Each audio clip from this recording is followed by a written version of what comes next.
nada, aquí estamos con Bruno y vamos a darle al nuevo formato que hemos iniciado hace un mes, quizás, un mes y medio.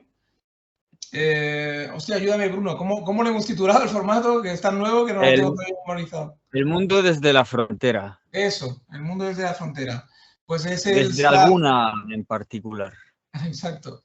Nuestra segunda toma sería el segundo episodio de esta serie que esperemos que sea larga. Y nada, hoy bueno, el nexo de unión siempre es Francia, ya lo sabéis. Y hoy estábamos haciendo una pequeña divulgación fuera de antena, donde estábamos comentando que no sé si incluso en el idioma el castellano o el español y el francés tienen diferencias, porque alguna palabra en particular que hemos anotado antes, a mí yo diría que el francés tiene algunas palabras como más que describen mejor para digamos, hablar de cosas abstractas, de conversaciones abstractas, por lo tanto intelectuales, y el español es como más dado a lo concreto, al día a día, a describir muy bien lo diario, ¿no? Las cosas que ocurren en el día a día, ¿no? De una persona, ¿no? Y es menos dada a divagar o a pensar y estábamos hablando de esto, que parece que es una beta bastante interesante, ¿no? Entre Francia y España, entre francés y el español, en ese caso los idiomas. Si me puedes recordar la palabra concreta que estábamos discutiendo, Bruno. Pues era en el contexto de Armesilla, Santiago Armesilla, que decorticaba, que desmenuzaba el vídeo de Carlson Tucker, o como se llame, la entrevista a Putin. Sí. Y en francés está la palabra décortiquer, que no existe en español, descorticar la corteza. Y en español se traduciría por desmenuzar, pero no está a la moda la palabra desmenuzar. Y se podría poner a la moda, solo que Roberto decía que en realidad desmenuzar no tiene la misma connotación exacta. No, tiene una connotación más concreta, menos sutil, como la... Sí. O sea, no, yo creo que es desmenuzar es, ¿cómo decirlo? Es más sutil en el sentido de que significa quitar lo menudo para que quede lo grosero. O sea, es sutil porque quitas lo sutil y queda lo grosero. Mientras que descorticar es analizar hasta que quede lo sutil, hasta que quede la idea del... Claro. Y entonces los franceses utilizan una palabra que es quitar la corteza, que es muy vasta, para algo muy fino, como es analizar un tema de discusión, y los españoles, mientras que podrían haber usado esa palabra, porque podrían haberla usado, sí, no la han puesto a la moda y no la usan. Por ejemplo, en el ámbito de Gustavo Bueno, de la Escuela de Oviedo, utilizan triturar. Es decir, triturar. O sea, triturar, en vez de descorticar algo fino y tal, ¿no? Triturar. O sea que la elección de las palabras también dice mucho sobre la forma de funcionar de un país o de unas gentes, ¿no? Sí, sí. Yo es que pienso eso, sinceramente. Yo desde hace muchos años que lo analizo, me da la impresión, sin querer menospreciar y sin decir que no hay buenos pensadores españoles, evidentemente, pero en general España no es un país demasiado dado a la filosofía ni al pensamiento abstracto ni al darle vueltas, ¿no? Ni al darle, digamos, ¿cómo decirte? Sería como digamos, el español no es muy dado, digamos, a ese pensamiento abstracto en general, a perderse en divagaciones. Eso es la palabra. Sí. Divagar, en hablar por hablar, sin llegar exactamente a ninguna parte. El español tiene que tener siempre un objetivo claro en la conversación. Y por regla general es convencer al adversario, pero nunca dejarse convencer. O sea, no sé cómo decirte. A mí me da la impresión que el español en general tiene esa tendencia a ser poco discutidor, es decir, más bien imponedor de ideas, pero no discutidor de ideas. Es decir, es una cosa... la razón, ¿no? Sí, en La Francia cosa es llevar normalmente, la razón. sí, busca siempre la razón. No busca una discusión abierta donde se puede dar que incluso no se llega a ninguna parte, sino siempre tiene que haber una dirección muy clara, ¿no? Y eso denota un paisanaje, unas personas que son que en general no les gusta demasiado perder el tiempo hablando, en definitiva, hablando por hablar. Hablar de cosas concretas, sí, del día a día, cocinar, yo qué sé, cualquier cosa que lleve a alguna parte. Se pueden pasar horas hablando de un paseo, de no sé qué, de lo que han recogido por el campo, pero no divagar no es el deporte nacional. Sin embargo, en Francia es el deporte nacional casi lo contrario, el divagar, ¿no? El divagar, el empezar a hablar por hablar, el iniciar conversaciones así un poco locas, que no se sabe bien dónde van, ni de qué hablas realmente. Es como más dado el francés a ese dejarse llevar, un poco al estilo de la Grecia antigua, ¿no? Clásica, ¿no? Un poco con ese divagar todo el rato, ese hablar, ese rollo peripatético y patético. O sea, esa cosa de dejarse de andar y ya veremos por dónde va la conversación, ¿no? Y el español no lo veo muy dado. No digo que evidentemente que haya cero españoles así. Digo que no lo veo muy dado en general a ese tipo de... Mira, eres tú, es culpa tuya, porque nos van a caer una lluvia de insultos y tal, porque nos dirigimos a hispaniardos, como dirían los ingleses.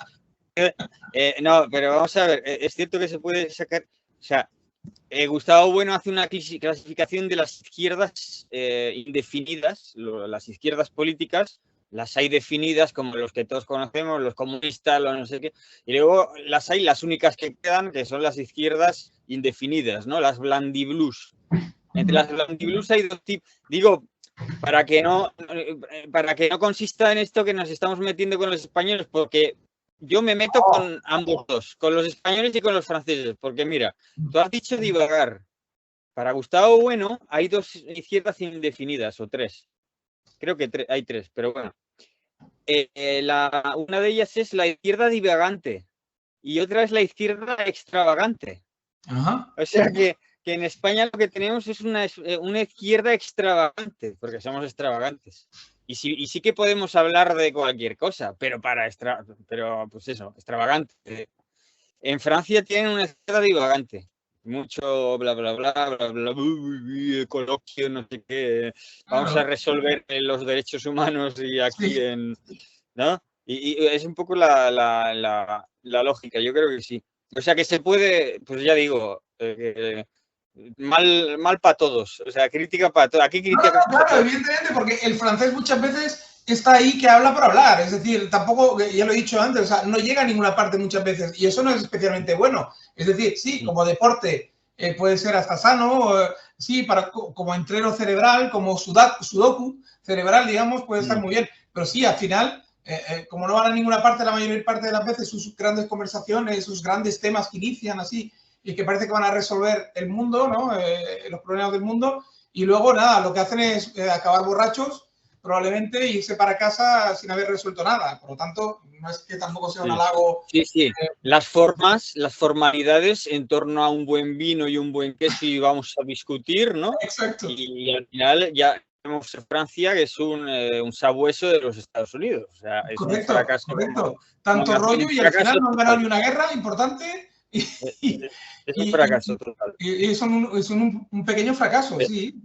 Pero eso hay que tenerlo en cuenta, o sea, que no nos vengan aquí los buenistas, los españolistas, ¿no? De Gustavo Bueno y demás, diciendo es que la filosofía hispánica es que somos lo mejor. ¿Por qué no? Porque la filosofía, vamos a ver, las universidades, eso es la primera nació en Bolonia y tal, pero la universidad principal, central del medievo, de la edad medieval, es la de la Sorbona, la de París, y es desde ahí desde donde la Iglesia intentaba, pues eso, absorber los elementos de filosofía griega, de Aristóteles en el siglo XIII y demás, ¿no? Y es desde ahí desde donde se centralizaba el universalismo cristiano y todo el tema abstracto del pensamiento europeo, incluido el español. O sea, que no vengan aquí diciendo es que la escolástica española, no, la escolástica es escolástica europea, ¿vale? O sea, no nos cuelen aquí las cosas como son. El universalismo abstracto es Francia y nosotros somos otra cosa, somos Anquilla Ecclesiae, si se puede decir así, esclavos de la Iglesia, del Vaticano. Bueno, con todas los matices que se pueda poner, porque poníamos allí a nuestros papas y tal, ¿no? Sí. Pero vamos. Sí, desde luego. Pero sí, yo estoy de acuerdo contigo. O sea, ahí en esa parte totalmente de acuerdo. Aquí hay un exceso, incluso, y mira, te voy a dar un punto que el otro día te regateé porque era otra conversación en otro matiz. La Roca Barea, por ejemplo, hace un exceso de elogio a esto. O sea, hay un exceso de elogio a la supuesta digamos, superhumanidad y avant la page de la Iglesia española, que al oírla parece que estaba avant la page en todo. O sea, casi habían creado la ONU, los derechos humanos y todo avant la page. Y tampoco es así. O sea, que decir, no exageremos. Hay una tendencia a la exageración también como para justificar que tardamos un montón en salir de la Edad Media y que fuimos casi de los últimos países en abrazar, digamos, el modernismo. Y el Estado-Nación, etcétera, lo justificamos en que no nos hacía falta porque como la iglesia nuestra era ya tan moderna y tan avanzada y tan a la paz en todo, pues tampoco nos hacía falta todos esos rollos que venían de Francia. Hombre, tampoco exageremos, y de Inglaterra.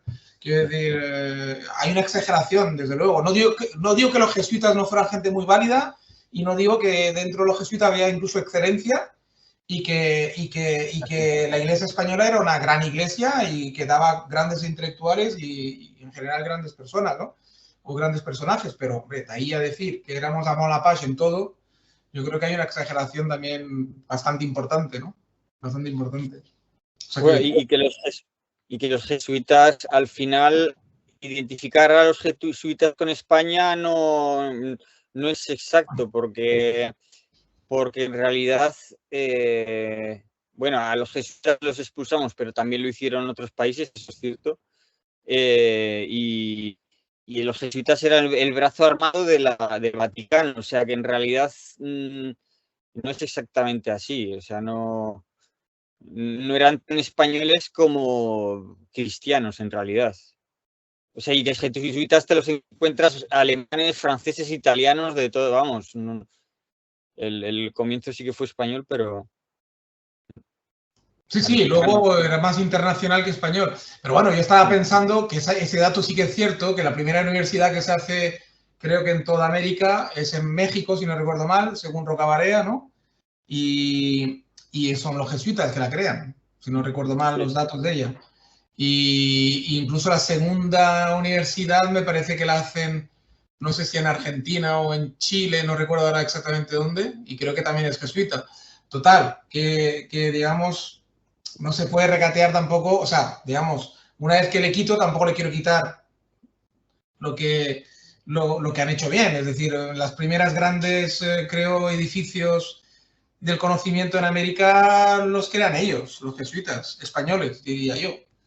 Que luego ese grupo o esa orden se hiciera muy internacional y que al final había menos españoles que de otras nacionalidades, no te lo voy a quitar tampoco, porque al final el jesuitismo francés fue muy potente también. De hecho, intentaron evangelizar China en muchas ocasiones y en muchas, lo cuento en el libro anterior, en el libro ese sobre China que desmenuzo en un podcast de no hace tanto. Y ahí hay, si lo reescucháis, hay varios datos de varias fechas de los jesuitas franceses intentando evangelizar China. Y realmente, sí, es verdad, o sea, al final se convierte en una orden muy internacional y bastante afrancesada en un momento determinado de la historia también. Pero bueno, pero no deja ser que el origen es bastante español y lo podemos reivindicar. Afrancesada no sé, porque los jesuitas en la disputa sobre el quietismo y demás se opusieron a los jansenistas, que eran franceses y que tiraban más por el lado del galicanismo, ¿no? de la iglesia francesa nacional. Entonces, ellos eran más internacionales, pero por ejemplo, mucho alemán hay entre los jesuitas. Y por ejemplo, las leyes de Indias en España, con respecto a América, impidieron a todo aquel que no fuera español, e incluso que no tuviera sangre pura, porque también se habla mucho de lo buenos que somos y lo poco racistas que somos frente a los nazis y demás, pero claro, con estas leyes de Indias, además que va en nuestra contra, fue en nuestra contra, impidieron a los alemanes y a todos los otros europeos y demás de venirse con nosotros a aplicar su ciencia y su saber en América, en América. Y, por ejemplo, el caso de Bartolomé, no sé cómo se llama, Bartolomé De de las Medina. cajas. Ah, No, bueno. no, no.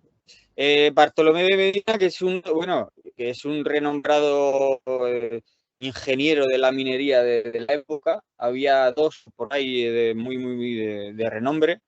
Y todo el saber que obtuvo, lo obtuvo de un alemán, pero que el alemán no pudo venirse, se le tuvo que dar todas las indicaciones antes de venir a Bartolomé de Medina para que él las aplicara en las minas de, no sé si de Bolivia o de Perú, no, y de México, creo que luego las aplicó en México. O sea bueno, pues al final pues se fue solventando la cosa, pero gran parte del saber se tuvo que obtener en Europa, en el norte, vaya, en Alemania o en Francia o en Italia. Por ejemplo, música. Se habla de la música. Vicente Chulia, que es el proponente de la filosofía de la música hispana en la Fundación Gustavo Bueno, este siempre, cuando habla de música medieval o moderna o premoderna de siglos XV, XVI y demás, eso para él es igual a España. Entonces habla de Palestrina y pues toda la música italiana, y para él eso es España. Eso es España porque no se sabe muy bien por qué, eso es España. Y todo lo italiano es español. Y se queda tan pancho, ¿eh? O sea, eso es así. No.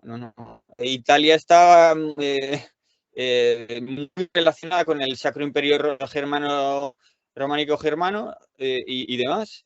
No sé, luego, otras escuelas que había en la Edad Media eran la de Borgoña, Flandes, Borgoña, que formaban una alianza que era más que Francia en su época, que se aliaron con los ingleses en la Guerra de los 100 años. O sea, el tema de la crítica al españolismo tonto es de decir, bueno, si nosotros nos valemos, si nosotros podemos generar el mundo desde cero, si hemos descubierto América, ¿qué nos van a contar? No, eso no es así. Detrás nuestro había un montón, o sea, estamos dentro de una dinámica complejísima en la que no somos más que una pieza.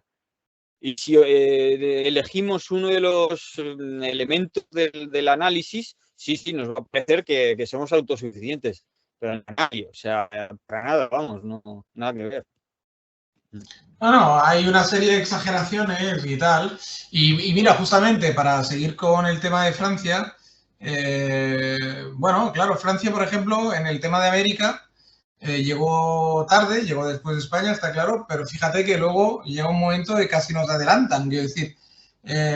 O sea, que fuimos iniciadores y que con el tema de América concretamente, y que dentro de, digamos, de la competencia que ya había, pues sí, cogimos ventaja durante un centenar de años, un centenar y algo de años, a lo mejor un siglo y medio, y porque las cosas antes iban muy lentas, pero rápidamente nos cogieron, o sea, es decir, nos tenemos que dar la importancia que nos tenemos que dar, pero no más, porque en el asunto americano, pues además, más bien es la historia de un fracaso, más que de un éxito.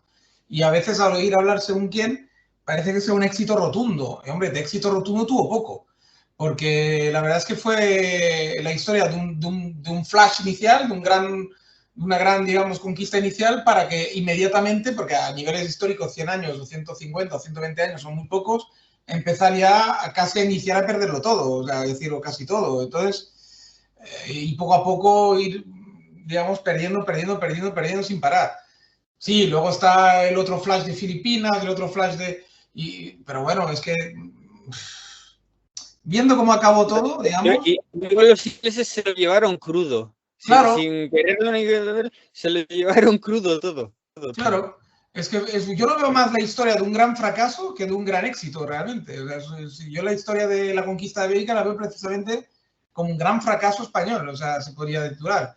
Porque realmente... Es un éxito occidental, Eso sí, si lo queremos englobar en Occidente, sí, eso sí, ahí sí. Nosotros, como engranaje dentro de Occidente, sí que nos podemos dar la importancia de ser los iniciadores, por ejemplo, ¿no?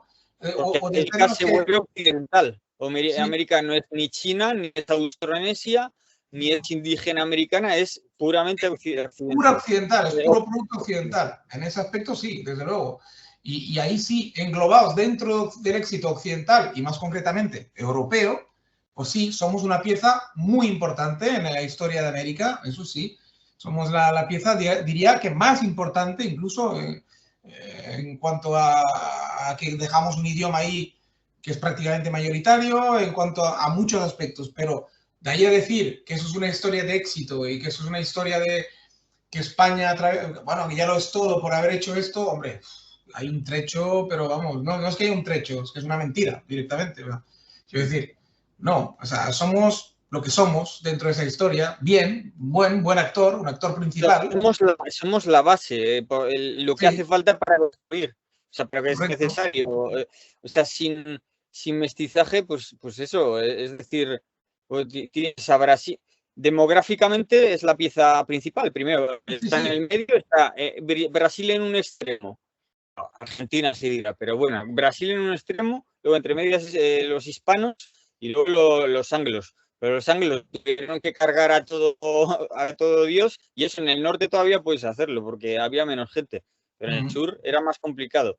En el sur, bueno, si nos cargan nosotros a gente se supone que fue por pandemias y demás, o sea que en Sí. principio se puede, vamos, que no hubo No, masacres y tal. no. Entonces,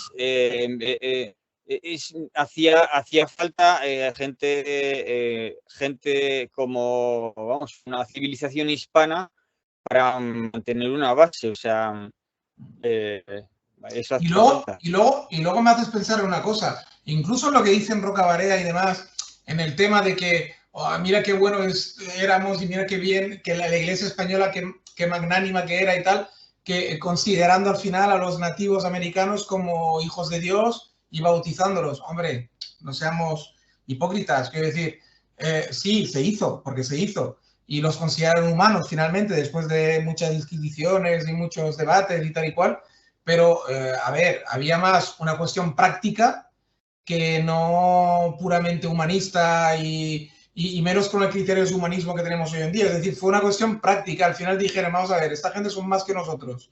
Esta gente los necesitamos, tanto como para que trabajen como para que no los vamos a exterminar. No podemos exterminarlos materialmente, no nos da, no tenemos suficiente gente como para exterminarnos. Luego, son útiles, finalmente parece que sean humanos, pues coño, vamos a evangelizarlos, vamos a hacer como que son cristianos como nosotros, los bautizamos a todos y aquí paz y después gloria. Fue una cuestión más bien práctica que no de gran humanidad. Es decir, Y la cuestión del formato de la...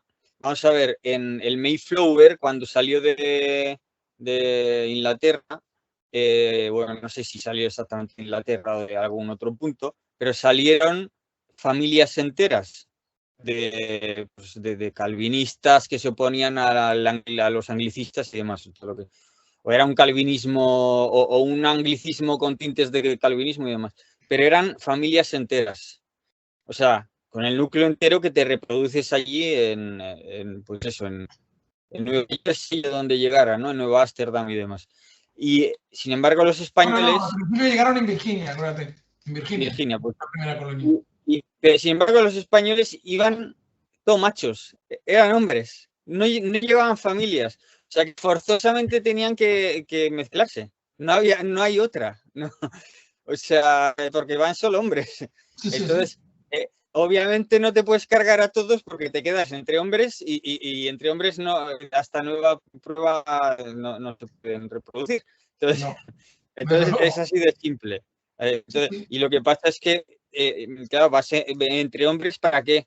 Pues porque, como dice Villacañas, el Imperio Romano en un principio es, bueno, es más complejo, porque lo dije él mismo, ¿eh? Pero vamos a reducirlo así, vamos a decir, al final se queda en minería y esclavos. Aunque hay menos esclavos que en Portugal, en Brasil y todo eso, vale, sí, muy bien. Minerías y esclavos, porque se dan cuenta que en República Dominicana, en la española y en Cuba, todos, se murieron todos, y perdón por su alma, pero se murieron todos por pandemias y demás, los indígenas, los Correcto. autóctonos, Sí, sí. y tuvieron No, que pues, empezar a llegar a gente desde Portugal, que les dieron, no sé cómo se llama ahora, les dieron los estancos, los no sé qué, para que los llegaran barcos de esclavos de la costa de Oro, ¿no? De sí, africana, sí, sí. hasta España, hasta la española y hasta Cuba. Y eso es así. Entonces, oro y esclavos. Y por lo tanto, para eso llevas a hombres a trabajar y no sé qué. Ya Llevas está. a familias, como fue el caso de los ingleses que fueron a Estados Unidos, que fueron y También, tardaron. también hay que remarcar las diferentes épocas en lo que todo eso ocurre, ¿eh? También los ingleses, cuando inician su colonización de Estados Unidos, es 200 años casi después de nosotros, con la tecnología mucho más avanzada, etc. Ahí etc, está. etc. Claro. Porque hacen lo mismo que nosotros, hacen lo mismo, o sea, hacen lo suyo, piratería, son piratas, o sea, que solo son hombres como nosotros. Sin embargo, no colonizan ni civilizan ni nada, ellos roban, es lo suyo. Pillan y Pero, roban. pero lo que hacen, lo que hay no son piratas, o sea, lo que hay en Estados Unidos en principio no eran piratas y punto, eran herejes o eran otra cosa, eran librepensadores, o bueno, no librepensadores porque pensarían a su manera, pero Contestatarios, de varios pelajes, contestatarios. contestatarios. ¿Sí? Era gente Contesters, se llamaban los contesters. En inglés se les llama los contesters, además. O sea, que eran, tú lo has dicho. Sí, sí. Sí, era gente de diverso pelaje, pero contestatarios todos, y que se fueron a cumplir su sueño. Eso sí que iban realmente a cumplir su sueño, a establecerse en otro lugar y a crear un país a su imagen y semejanza, o que fuera más fiel con lo que ellos sentían, con lo que ellos, digamos, creían. Y esa motivación es muy distinta a la primera motivación que nos mueve a los españoles, que es una motivación mucho más mercantil. De hecho, bueno, no olvidemos que Cristóbal Colón no estaba buscando América para nada. Él buscaba un paso para las Indias, para traerse el oro de aquel entonces, que eran las especies.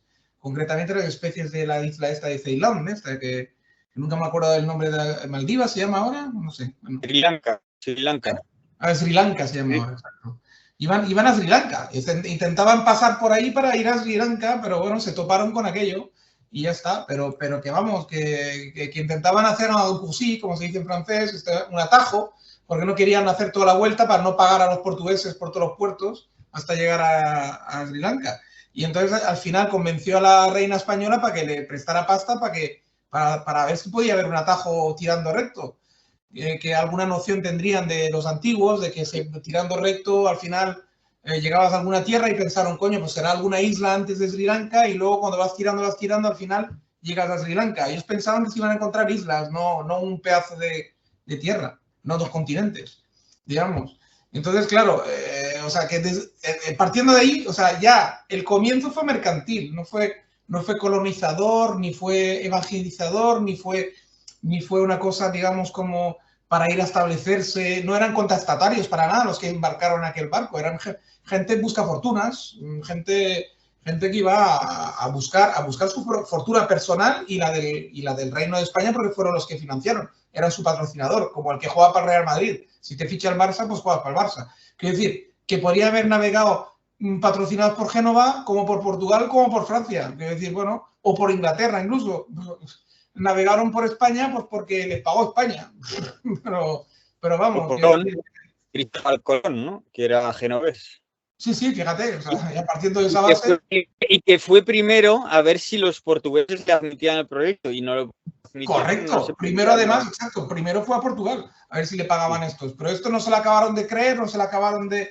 No lo vieron claro. Y el tipo pues acabó aquí en la corte castellana. Pero vamos. O sea, que fue todo una especie de casualidad, una especie de apuesta de casino casi, de bar, y que salió bien.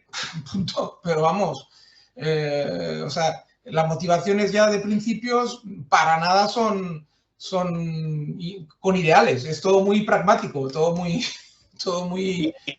mercantil. Sí, y porque vamos a ver, ¿cómo decirlo? También estaba motivado por el tema de del turco, ¿no? Que luego Correcto, sucedería correcto. la batalla de Lepanto, más pues casi un siglo después. Pero los turcos en 1520 o por ahí ya estaban en Argelia. Sí, O sea, sí. eh, No, es que cortaron todos los pasos naturales para que llegara, digamos, por tierra las riquezas de China y, por lo tanto, de Asia en general. Llegaban por la ruta de la seda famosa, la del famoso Marco Polo. Llegaban por ahí hasta que los turcos se metieron por el medio, cortaron aquella ruta y cortaron todas las rutas del Mediterráneo que pudieron, y entonces el Imperio Otomano, pues digamos, cortó las rutas de tal manera, había que pagar tantísimo dinero, tantos impuestos al Imperio Otomano, que al final había que buscar una solución. Y entonces a correprisa fueron buscando soluciones, atajos, tal. Portugal encontró lo de rodear toda África, se hizo con el puerto de Buena Esperanza, se hizo con 3 o 4 puertos claves para poder ir girando África y reponiendo comida y reponiendo enseres, etcétera. Y España, claro, como llegó, como para dar la vuelta tenían que pagar a Portugal, estábamos los mismos que si pagábamos a los otomanos. Entonces, había que buscar una solución y tiraron por ahí. Y ya está. Y se toparon con lo que se toparon. El premio gordo. Pero vamos, fue toda una puñetera casualidades, necesidad. O sea, la empresa española fue empujada por todo menos por romanticismo. Vamos, o sea, poeta y romántico no fue para nada. Fue una cosa muy pragmática y una cosa muy tegatea, ¿no? Como dirían los franceses, ¿no? Y salió como salió y ya está. Y sí, nos dio gloria y nos dio riquezas durante un tiempo.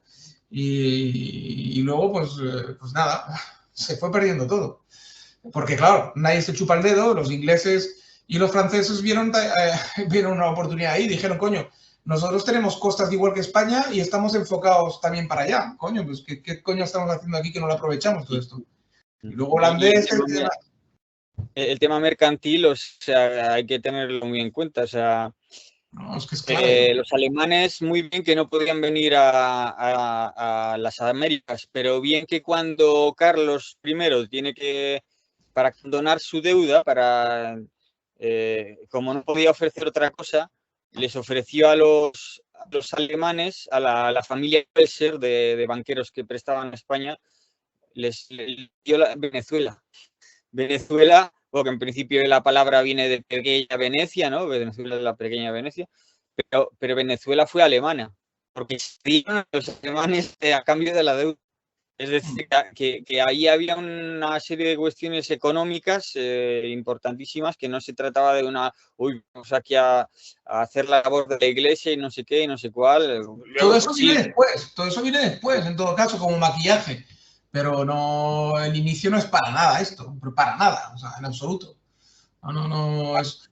Pero bueno, pero como hoy en día, ¿eh? Pero como hoy en día, vamos. Sí, hay esa inercia de las cruzadas, ¿no? Porque están las cruzadas orientales, que son los francos, les llamaban allí en Jerusalén, decían que vienen los francos, igual eran alemanes, pero como Francia era el país con más población, pues eran los francos, las cruzadas eran los francos. Y las cruzadas occidentales, que eran las nuestras, o sea, pues los moros. Contra el moro, los moros del norte, los mauros, ¿no? De Mauritania, del norte de Marruecos y demás. Y llevábamos, sí, la inercia de las cruzadas, ¿vale? Pero es muy distinto las cruzadas de la evangelización, es otra historia. Porque aquí en España, como no lográbamos evangelizarlos, les echábamos, que ya sean los moriscos o los judíos, al fin y al cabo les echábamos. Y allí, como vemos que, bueno, los pobres están en la edad de bronce todavía, ni eso, en la edad de... por ahí, ¿no? Pues mira, estos además les necesitamos, vamos a evangelizarlos. Pero eso en China no puede ser. En Japón, pues en Filipinas un poco más, sí, pero bueno. Está claro. Si es que yo creo que de historia, incluso ahora, mira, por ejemplo, estamos con una noticia que queríamos comentar, la podemos introducir ya, porque ya, digamos, nuestra labor Francia-España la hemos hecho por hoy, más o menos. Lo podemos retomar, pero bueno, a ver si me ocurre. La obra de España, Francia igual algo se puede hablar sobre el Laurent en Inguer, puede ser, pero... Laurent en Inguer, sí. Sí. Pero bueno, Laurent en Inguer, para que lo sepan los espectadores que son mayormente españoles los que ven ese canal, evidentemente, o hispanos, americanos, que no, se trata de un pensador francés, bueno, un tipo que la verdad es que tiene nivel cultural y tiene mucho nivel intelectual. Y es un tipo que habla, tenía un canal, creo recordar, de YouTube, o no sé si ya lo tendrá. Yo lo descubrí en un canal, diría, de YouTube suyo. Pero bueno, es un tipo que invitan mucho a hablar y además escribe libros y sobre temas geopolíticos, pero bueno, básicamente también sobre la soberanía francesa, porque él es nacionalista francés. Además, yo diría, y si me equivoco, me rectifica Bruno, yo diría que puede ser que sea guayalist, o sea, que sea incluso monárquico. No, es, yo creo que es república, es de razón de Estado, o sea, es jacobino, bueno, es soberanista que se llama aquí, que es una palabra que no existe que no se utiliza mucho en español, soberanistas. Yeah. Sí, que es una especie, bueno, entonces digamos que sería, vale, o sea, no tendría nada que ver con la parte monárquica, pero tampoco se puede encajar exactamente en un republicanismo, en un republicano francés de hoy en día l'usage, y tampoco se podría encajar, bueno, lo que está claro es que es laico, entonces, este hombre, eso sí que podría quedar claro, ¿no? Laico sí que es laico, es pues tendente al comunismo antiguo sí, verdad, porque tiene orígenes comunistas, puño de hierro, pero al mismo tiempo que reconoce, porque tiene una conferencia sobre espacios fluidos y espacios fijos o no sé qué. Los espacios fijos son el continente y los espacios fluidos son las islas británicas, sobre todo. Entonces es alguien que aunque se oponga a los espacios fluidos, a los británicos, en parte el español también es en parte algo fluido frente a los franceses, los alemanes, pero él es espacio continental. Él es continental. O sea, es Rusia, Alemania y Francia. De hecho, sus orígenes es alemán, franco-alemán y demás. ¿Verdad? Sí, sí, pero bueno. reconoce las virtudes de los imperios talasocráticos como el británico y demás, ¿no? Del mar, los imperios del mar. Sí, sí, la famosa dicotomía talasocracia con digamos, los imperios continentales, ¿no? Versus imperios continentales. Sí. Talasocráticos contra continentales. No, bueno, sí, básicamente. Ahora hay una división también muy curiosa que me ha abierto el Irving Gattei, que te linké el otro día, que él divide por civilizaciones, ¿cómo las dice él? Civilizaciones que todavía creen en la agricultura, es decir, civilizaciones, digamos, terrestres en el sentido de que basan en las propiedades de grandes latifundistas, serían casi, versus mercantiles, o sea, versus gente que cree en el mercado, que son más bien gente mercantil, ¿no? Y entonces él dice que esa guerra actual, la tercera guerra mundial que estamos viviendo actualmente, es una guerra de latifundistas o gente que todavía cree en el latifundismo, o sea, en cultivar la tierra y en una relación más agrícola versus contra la gente que estamos totalmente ya desnaturalizado. Se podría decir casi civilizaciones más campesinas versus civilizaciones muy urbanitas. Urbanitas ya desraizados, digamos, ¿no? Y los urbanitas desraizados somos nosotros, los occidentales, y los digamos, todavía enraizados serían pues los rusos, los indios, los chinos,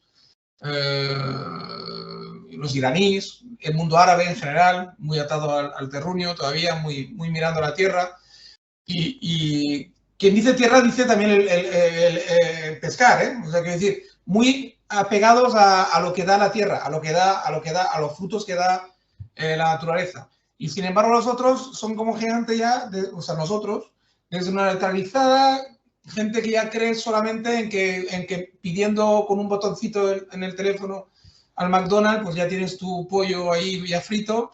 Y entonces ese tipo de sociedad necesita, digamos, un nivel de abstracción malo digamos, y un nivel de estar desenraizados de la tierra, de lo verdadero. Y entonces, claro, todo eso también engloba en que los enraizados sean más religiosos, etc., etc., porque más conservadores, porque muchas razones que la vida, digamos, más pegada al terreno te ofrece. Y los que no somos ya enraizados, evidentemente también somos menos creyentes, más, etcétera, etcétera. Según él, según esa visión, ¿no? Y no sé por qué ha abierto ese paréntesis tan largo, ahora no recuerdo por qué lo ha abierto, pero es interesante como paréntesis. Estábamos hablando de India y tú has puesto el ejemplo de Irving, no sé, Gatell. no sé qué. Es Irving un Gatell. Sí, tiene un apellido catalán, debe ser de origen catalán, porque es mexicano, pero debe tener algún tipo de origen catalán. Irving Gatell. Sí. Se le puede encontrar en Enlace Judío, que es un canal de YouTube. Y ahí, bueno, hablan sobre la cuestión judía, no sé si será cuestión ahora de tratar sobre el tema, pero sí, no, ese tipo de distinción entre imperios o de civilizaciones es muy extendido. Por ejemplo, otro francés liberal suele hablar de los hombres de los árboles contra los hombres de los barcos. Son des arbres contra les hommes de bateau. Y pues los primeros son los que viven en su cocotero, ¿no? Con sus cocos, viviendo de los árboles, de lo que da la naturaleza. Y luego los hombres de los barcos son los que cortan el cocotero para hacer las tablas de su barco, para construir su barco, para ir a otra isla, para ver si en esa isla se hacen mejores cocos, ¿no? O sea que si ellos también comen cocos, pero el cocotero se lo cargan para construir su barco e ir a ver si hay mejores cocos en otros lados, ¿no? Sí, sí. Claro, hay de eso, imperios mercantilistas y demás, y latifundistas. Luego, Logan, no sé muy bien ahora mismo por qué lo íbamos a tratar, pero un poco es en el apartado, digamos, más geopolítico, ¿no? Sí, porque, era para introducirnos de la geopolítica, sí. Yo creo, sí. Porque el tema, bueno, actualmente lo que bueno, que ha habido justo hoy, bueno, hoy o cuando lo hemos grabado esto, igual tarda unos días en subirse, pero ha sucedido precisamente un atentado en Moscú, ¿no? En el teatro Crocus o no sé qué. Crocus City o no sé qué. Crotus City o algo así. Y no sé si en principio hay unos 40 muertos, pero igual más. Y que ha sido reivindicado por el Estado Islámico. Bien.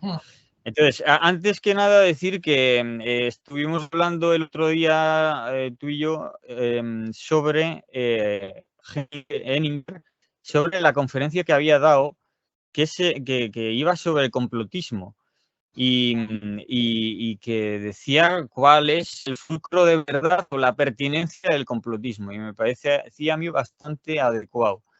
Allí, por ejemplo, dice que, bueno, que lo de 11S, ahí evidentemente estaban implicados, lo dice él, lo digo para que es una persona seria.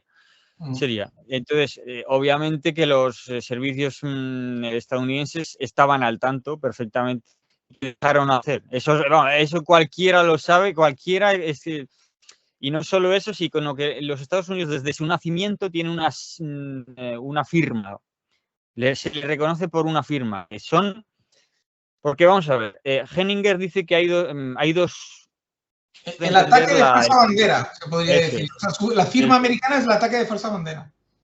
Que hay dos tipos de comprensión del complotismo y uno de esos es el de la falsa bandera, que es más británico y demás. Y eso es puramente, bueno, no es puramente británico, será de quien lo haga, ¿no? Pero ellos son así y lo hacen siempre lo han hecho desde su nacimiento, pero hasta contra los ingleses, los estadounidenses contra los ingleses, entre ellos lo hacen igual.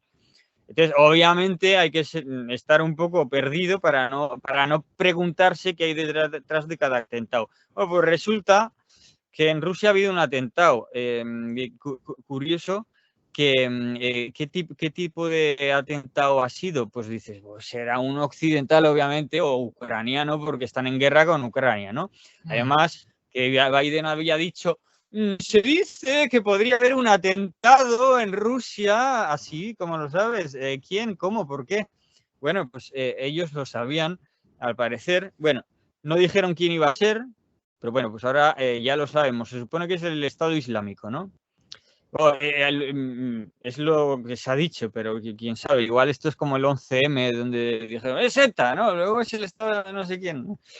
Entonces, bueno, resulta que esto obviamente suscita la cuestión, de nuevo, por si hacía falta, de si no hay detrás de los atentados como mano invisible. O sea, no se está diciendo aquí que los que disparan son americanos o judíos o anunnakis o jesuitas o qué sé yo.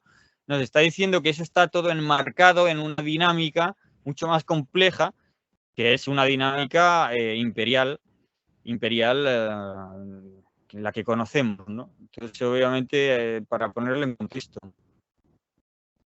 No, a ver, está claro. O sea, es decir, que aquí lo que pasa es que ha ensuciado mucho, digamos, el tema del complotismo real, que lo hay, que lo ha habido siempre y lo habrá siempre, porque, a ver, un gobierno tiene que ser a la fuerza complotista. Es decir, aparte, como bien dice en su conferencia él, es que complotistas lo somos todos. Es decir, desde el momento que tú haces un pequeño complot con tu vecino para desbancar al presidente de la escalera, por ejemplo, ya estás siendo complotista. Es decir, no nos engañemos. Es decir, complots y conspiración la hay, la ha habido y la habrá siempre. A ver, cuando se cargaron a Julio César fue un complot, fue una conspiración, ¿no?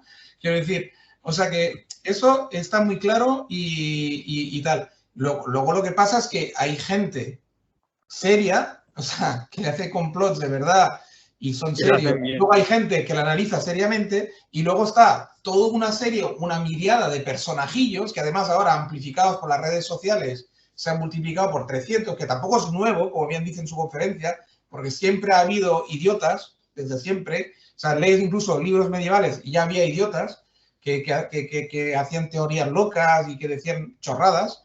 Y estos ensucian al verdadero complotismo. Entonces ya hay una confusión en la gente y acaban por no creerse y luego el gobierno aprovecha esa confusión para decir todo aquel que no piensa en la dirección del gobierno es complotista y conspiracionista. ¡Hala! Asunto resuelto. Ya no tenemos que pensar ni tengo que dar explicaciones. Eres un complotista. Y ya está. Quiero decir, claro, estamos llegando hasta ahí. Estamos llegando al punto de que ahora decir cualquier cosa en contra del gobierno o cualquier cosa en contra de una teoría oficial del gobierno es complotismo. Hombre, señores, no. Porque complotismo sí que los hay. Y conspiraciones las hay. Hombre, solo tenemos que ver el debate del Estado de la Nación. Quiero decir, vamos, que salga justamente ahora lo del novio de Ayuso es complotismo, es conspiración. Es decir, hombre, voy a tapar el coldo con el novio de Ayuso. Vamos a ver, ¿por qué no ha salido lo del novio de Ayuso? Se ve que es un delito que lleva 3 o 4 años descubierto por Hacienda. ¿Por qué se publicita hoy? Justamente hoy. Para tapar al asunto coldo. No jodamos. Es decir, no hay que ser un poco... A ver, y eso no es conspiracionismo, es que es evidente.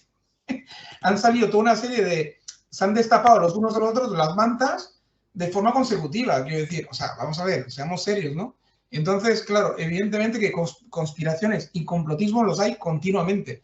Y que casualmente hace el 8 de marzo Estados Unidos emite en Rusia un comunicado diciendo a todos sus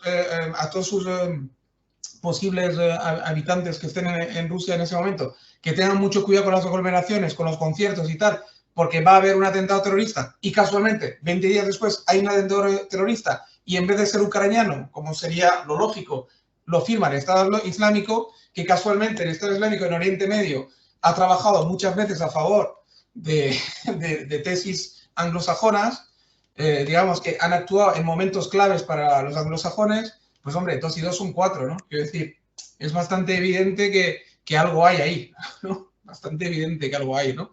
Y eso no es ser un conspiracionista de 3 al cuarto, eso es ser justamente una persona seria que ve, hombre, que si hay colillas han fumado, me refiero.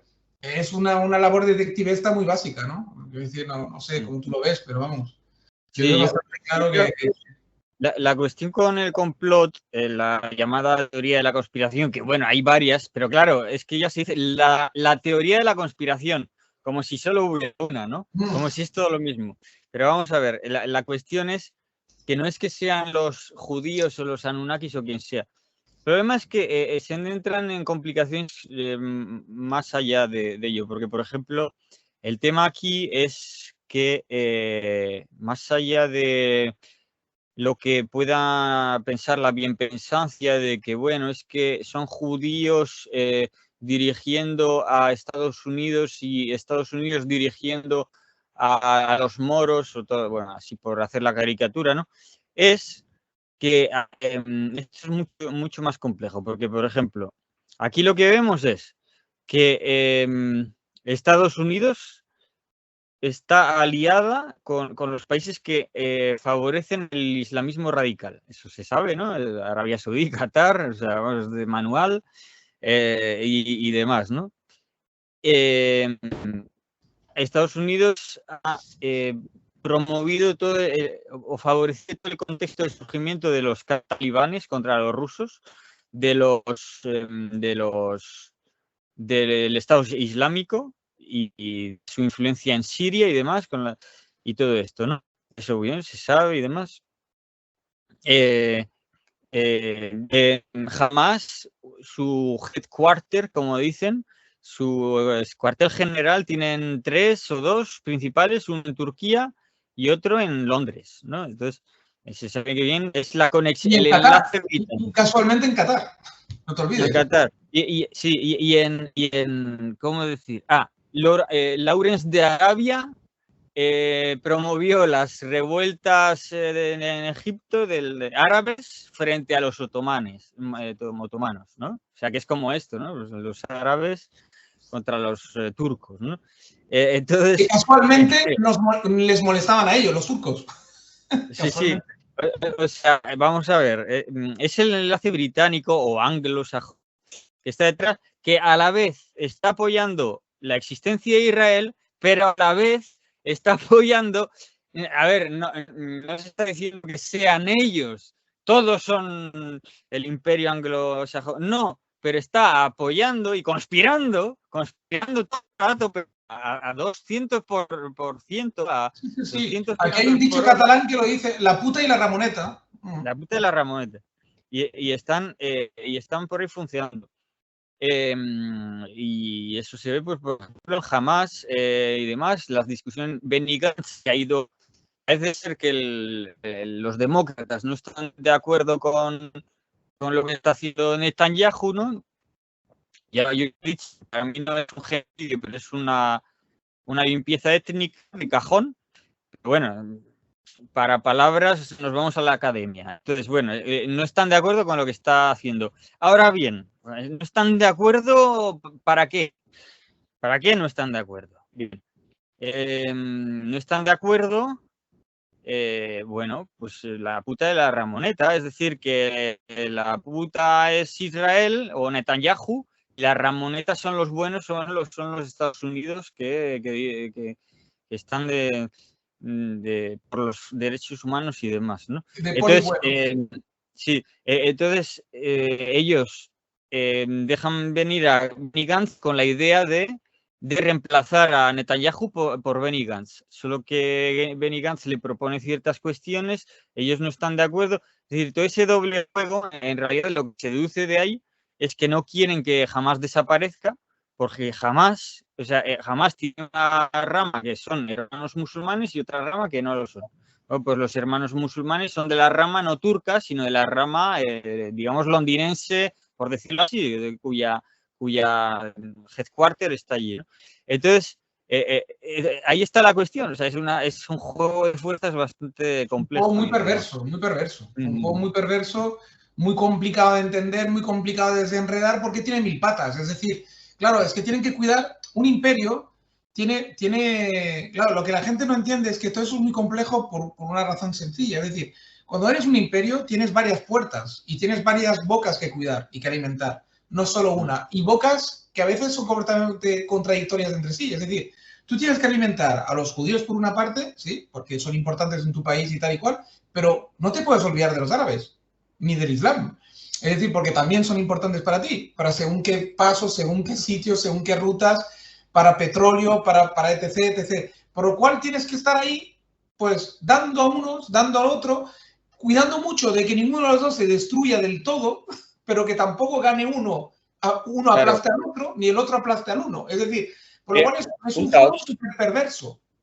Crear un caos organizado, un caos organizado. Es un caos organizado, correcto. Y con Rusia pasa lo mismo.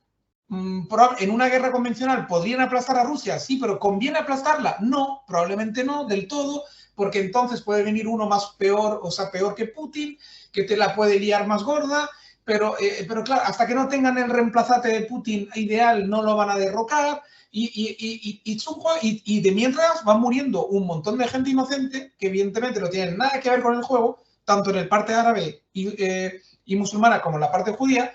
Mueren un montón de inocentes que les importa un cojón a los anglos que mueran porque son meros peones en un gran tablero. Y ahora, pues mira, esta noche han muerto 50 moscovitas que iban a oír un concierto, pobrecillos, pues otros peones en el gran tablero internacional y geopolítico, ¿no? Es que les importa un huevo, es que esos son daños colaterales, entiéndeme. Entonces, cuando bajas a lo micro es un drama, pero cuando vas a lo macro, deja de tener... o sea, se desdibuja. Es 50 personas que han muerto. Pues vale, pues 50 personas. Esas personas tienen familia, es un drama para 50 familias, pero bueno, ¿qué más da? Quiero decir, ellos, ¿qué les importa, no? Quiero decir, aquí lo importante era dar un golpe a Moscú, se ha dado, y ya está. Y luego tendrá una serie de consecuencias, una serie de historias, morirá más gente. ¿Y qué más da, no? Y es así de triste. Y en el caso judío y árabe, pues exactamente lo mismo. Es así de triste también. Mueren un montón de judíos, un montón de árabes cada día. ¿Y qué?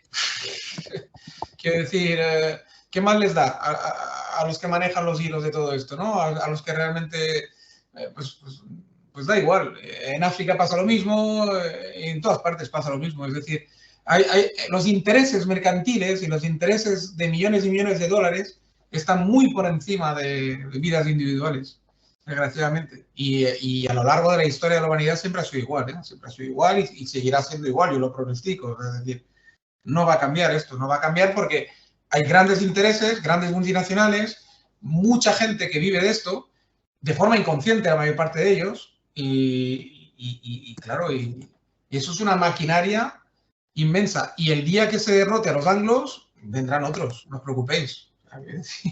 No sé cómo se llamarán, pero bueno, habrá otros dominadores y harán el mismo juego perverso.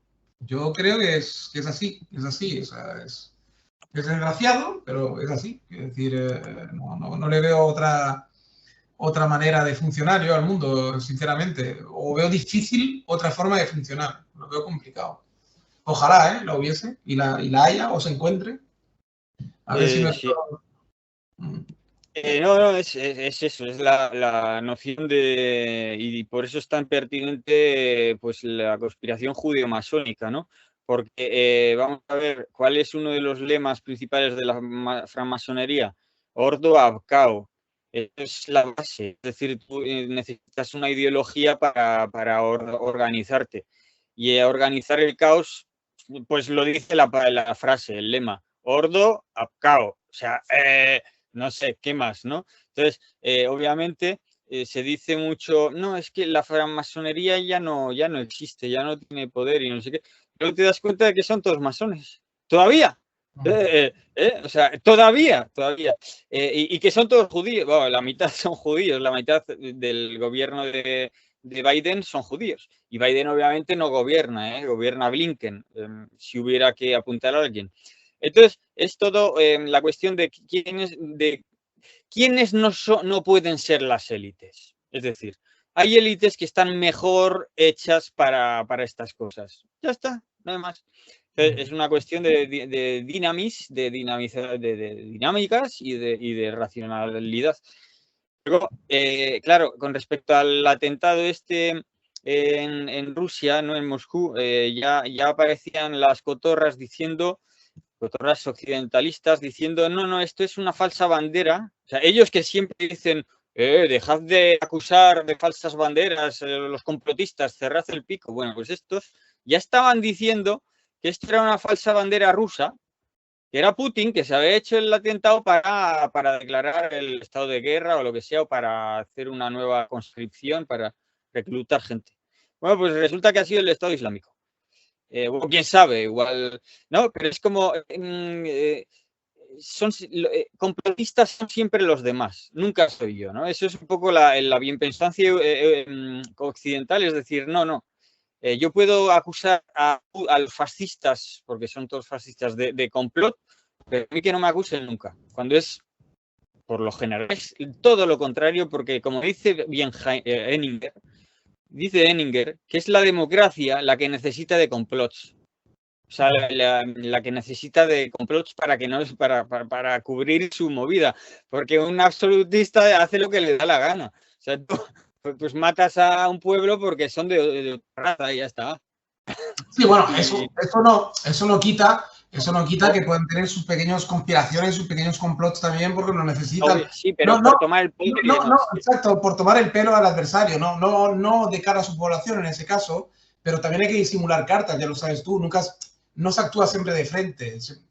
A veces tienes que ir de lado, quiero decir. Bueno, no, obviamente. No, que no está. Claro. Yo no estoy diciendo que la democracia es peor que.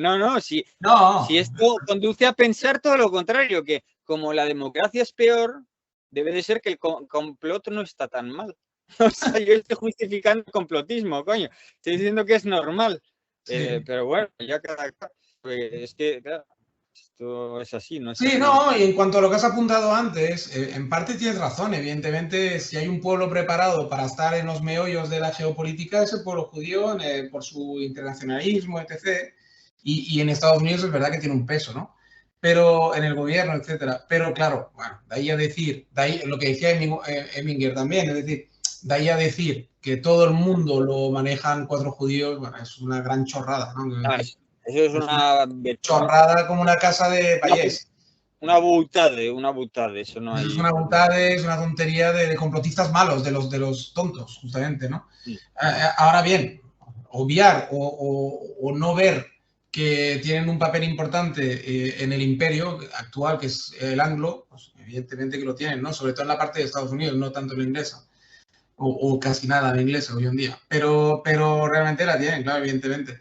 Pero que vamos, que y la importancia, pues justa, normal, digamos, del peso que tienen ahí. No más, tampoco, porque luego el mundo es tan vasto y tan grande y hay tantas etnias y tantas, digamos, intereses contrapuestos y es tan complejo que evidentemente pues juegan un montón de papeles y un montón de muchísima más gente que ellos, ¿no? Eso está clarísimo. Ahora, que en Occidente, pues evidentemente tienen un papel pues relevante, no lo vamos a esconder, ¿no? Papel relevante lo tienen y lo han tenido desde hace bastantes siglos, yo diría incluso, ¿no? Y son gente que están muy preparadas, muy preparadas, son gente elitista, está claro, en la mayor parte de ellos, ¿no? En muchos aspectos, ¿no? De ahí también el gran choque que tienen en Oriente Medio con sus vecinos, porque claro, evidentemente tú pones un pueblo bastante elitista, muy formado, europeo, y los confundes con un pueblo bueno, que desgraciadamente no estaban para nada formados, pues evidentemente había un choque ahí, hay un choque ahí que todavía no ha acabado y que tardará mucho en acabarse porque también hay un choque cultural. O sea, claro, metes ahí una élite europea, como el que dice, mezclados con gente que poco más que eran cuidadores de cabras. Claro, evidentemente no podía terminar bien esto. No, o sea, no, de ninguna manera iba a terminar esto bien o iba a empezar bien. Eso estaba bastante cantado también, ¿no? O sea, es decir, que son muchos datos que hay que manejar para poder tener un pequeño atisbo de la realidad, ¿no? Un pequeño atisbo de la realidad. Y me gusta mucho Heminger porque es un tipo que tiene datos y que tiene... Hemingway. Sí. Hemingway. No, Henninger. Heminger. Y me gusta mucho por eso, porque es un tipo que tiene muchos datos y maneja muy bien los datos y hace una lectura bastante acertada en muchos sentidos. Y en el apunte para acabar, digamos, con el paréntesis, pues él acaba diciendo que evidentemente pues que los judíos tienen su papel, pero ya está, un papel más dentro de los muchos papeles que hay por ahí, y de los muchos intereses y de las muchas familias potentes que hay y de muchos intereses multinacionales, etcétera, etcétera, ¿no? Así que Heminger para mí es una eminencia, es un tipo que hay que escuchar y que hay que leer. Y invito a los hispanohablantes que sepáis francés o que tengáis ganas de aprender francés a que lo leáis. Pondré las referencias en algún comentario, si eso igual pongo un comentario en el vídeo y pongo los nombres del citado o lo que sea. Y si queréis tener el contraste, mi Heminger judío que he encontrado, que es el Irving Gattei, también os invito a escucharle porque el tipo es el equivalente a Heminger, pero en versión judía, porque es judío él, de religión, pero la verdad es que es un mexicano a todos los efectos. Es un tipo que vive en México, de hecho no vive ni en Israel, vive en México y es un mexicano y realmente tiene una formación sólida también, la verdad, y tiene muchos datos y una visión bastante equilibrada también del asunto geopolítico, con sus pequeños matices que he explicado antes, ¿no? Que él lo ve todo agricultura versus mercantilismo, etcétera. Pero es interesante también, un tipo interesante. Además, ahí tenéis la ventaja del idioma. Si ponéis Irving Gattei, vais a ver un montón de conferencias suyas, tanto en el enlace judío este, que colabora mucho, pero en muchísimos otros sitios, y otros foros también, en foros laicos, en foros cristianos, en foros católicos, en foros de toda índole, en universidades. Ese tío ha dado conferencias en Sudamérica sobre todo, pero ha venido a Madrid. Bueno, muy bien. O sea, yo invito a ambos. Además, mira, uno representa el mundo español, y otro representa el mundo francés. O sea que viene a pelo a nuestra sección. Y son dos tipos que recomiendo vivamente, de verdad, escucharlos. Sí, sí. Sí, el otro día estuve pensando yo, porque bueno, ya te recuerdas que te planteé al principio de, no sé, enfocarlo desde una comparación entre Francia y España, y yo mencionaba a los youtubers o la gente que uno se encuentra por las cadenas alternativas o en general, también en la televisión oficial y demás, ¿no? Y hacer una comparación. Y me daba yo cuenta de que en España es cierto que hay geopolitólogos y todo lo que se quiera dignos de escucha y demás, no se trata de... Pero que es otro perfil. El perfil español es otro perfil. Aquí en Francia hay teóricos o comentadores. Obviamente estamos hablando de hombres, porque ya se siente, pero aquí los que discuten de filosofía y de política siguen siendo los hombres. A Merkel también es un hombre. Angela, es que me decía un colega mío, me decía, bueno, ¿y Angela Merkel? Pues sí, Angela Merkel es un hombre. ¿Tú te piensas que es, no sé, la ves seduciéndote a esa mujer? Vamos a ver. Son hombres. Entonces, bueno, y el perfil masculino francés es de una masculinidad más autoafirmada que en Francia, que en España. El mundo hispano son hombres yo me puedo incluir, yo soy español, no soy francés, ¿no? Pero no hay esa figura masculina tan autoafirmada como la francesa, tan peinard, ¿no? El peinard, el nonchalant francés. Eso no existe en España. Igual está la imagen un poco más, no tan machista o no tan masculina, sería la italiana, ¿no? Del hombre elegante y demás. Eso en España no existe. El hombre que va sobrado, que no tiene nada que demostrar. En Italia quizás sí que lo demuestren por, bueno, en Francia son más arrogantes, como que lo dan por hecho. En España eso no es así. En España hay un cierto pedir perdón por su masculinidad o algo así. Y por eso hay esa histeria feminista en España que no existe para nada en Francia. En Francia no hay histeria feminista. Hay feministas, pero no vas a ver, no están en... O sea, luego tienes porque las feministas que llegan tienen la que ocupaba el feminismo en Francia era la Schiappa esta, que era italiana, no era ni francesa. Sí. Luego Obono y gente son todas africanas. Es decir, que meten ahí a gente como que viene de afuera para hacer su teatro, pero en realidad no te van a ponerse cara a cara. O sea, Schiappa no la respeta ni Dios. A Obono tampoco, que además es de una tribu del Gabón que era esclavista. O sea, no y luego la otra feminista que tienen es española, ¿se fija? La de Hidalgo. ¿La Hidalgo? Hidalgo, que es feminista de pega, que es de estas, porque está, pero De no Cal, tiene a ¿no? una Montero que se permite dar lecciones y se pone aquí en plan histérica a dar lecciones a todo Dios y demás, ¿no? Eso No, no no. lo tiene. Esta figura no existe ahí. Entonces, es interesante ver cómo, porque ya digo, que no se trata de que los españoles no sepamos hacer No. geopolítica, pero que eso en parte, es cierto de que los españoles hemos denigrado o dejado de lado mucho el lado diplomático y que los franceses, aunque lo están haciendo, hasta hace 20 años ellos que tenían una diplomacia en condiciones por su imperio tardío, no como el nuestro, que ya se quedó muy atrás. Entonces, eso hay que tenerlo en cuenta. Y bueno, es mi aporte en este sentido.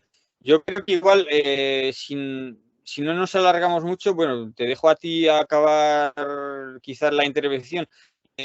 Por mencionarlo, luego había el budista que te había mencionado, me ha dicho que podía estar con nosotros en el grupo que había creado. No sé si... Pero bueno, eso ya lo hablamos fuera de cámara. Ahora fuera de cámara lo hablamos, sí. Pues sí, no, yo una pequeña conclusión rápida para hoy.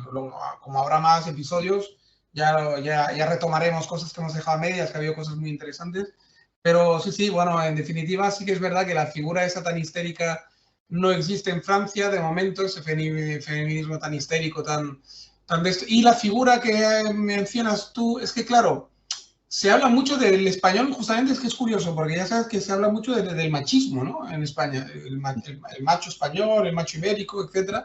Y es cierto que en realidad, yo que conozco profundamente el español, digamos, de a pie, por mi trabajo y por mi procedencia familiar, etc., conozco más españoles de a pie, de hecho, que españoles intelectuales, lo que sea del mundo intelectual.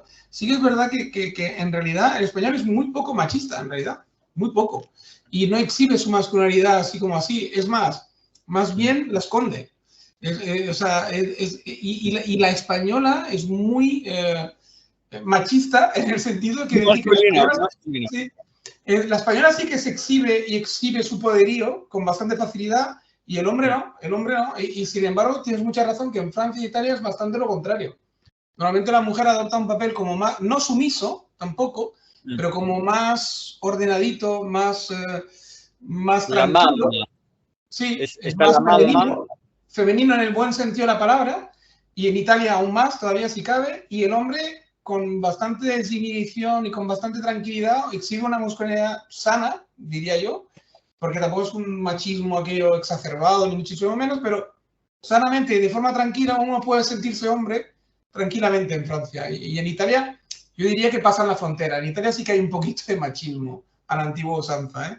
El italiano es bastante... Es machista, en general. Bastante machista a la antigua. Es decir, a como pensamos que somos los españoles. El italiano sería el español autorrealizado, que nos entendamos. Sería lo que quisiera ser un español. Pero que no sí, lo que decíamos antes, ¿no? De que, bueno, la chulía que mencionaba yo, los italianos eran todos españoles, pues aquí es al revés. Los españoles solo pueden lograr aspiran a ser romanos, a ser italianos. Vaya. Exacto. Hay una aspiración a, pero no se consigue. Por X, por B, no se consigue. O sea que yo creo que sí, que con este apunte ya lo podemos ir dejando. Ha sido bastante bueno hoy y yo creo que hay una buena muestra ahí para que se lo pasen bien.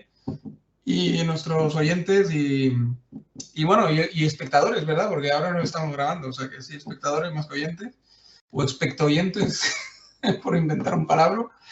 Y nada, y los invito a un próximo podcast y eso, un saludo a todos, cuidaros mucho como digo siempre y nada, hasta la próxima. Y si quieres darte un breve saludo y ya cortamos. Y nada, un saludo y que lo paséis bien y que viváis bien vuestra españolidad sin complejos y vuestra masculinidad igualmente. Venga, chao, chao. Venga, chao, adiós.